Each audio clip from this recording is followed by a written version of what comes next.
So the Telegraph have most of the day's news on their front page there. What's their headline? So the headline is about Humza Yousaf, the Scottish First Minister. He's been accused of a conflict of interest after overriding his own officials to give £250,000, which is the entire GDP of Scotland under the SNP, to a Gaza aid agency, while members of his family were trapped in the war zone. So officials had recommended giving, maybe £100,000 to UNICEF, and instead Humza overruled them and said, no, we're going to give £250,000 of taxpayers' money, a lot of English people's taxes, by the way, to the United Nations Relief and Works Agency, the UNRWA, which has actually been linked to Hamas. According to Israeli intelligence, some people who worked for the UNRWA participated in the October the 7th attacks. I thought they had already been sort of denounced and cut their funding cut and so on. You can still give... this was before them, was it? Not from Humza. Right. Humza still wants to keep the cash flowing in. And it's pretty disgusting considering it's not just... it looks like a breach of the ministerial code. You're supposed to keep your family life and everything. You're not supposed to do anything that can prejudice or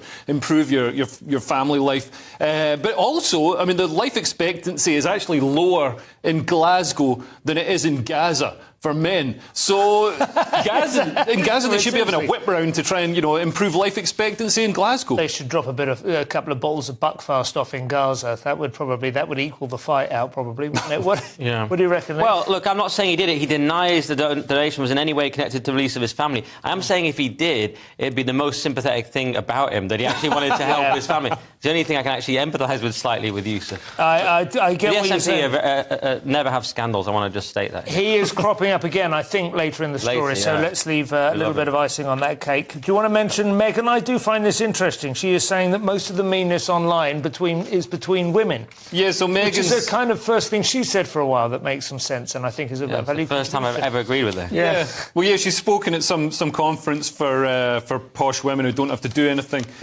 saying that, I got bullied online. So the great thing is we now know that she reads everybody who replies to her tweets. Yeah. So, get stuck in. Yeah, come on, lads, get the numbers up. It's not just women. I do notice also she is raising her hand in a well-known Black Power sign there as well. I don't know whether that's going to be picked up by the papers. Is she? Yeah, that's a gang symbol. She's not just waving. Yeah, no. But her right hand is saying white supremacy, so I'm very confused. She giveth and she taketh away. She walks that line. You've got to give it to her.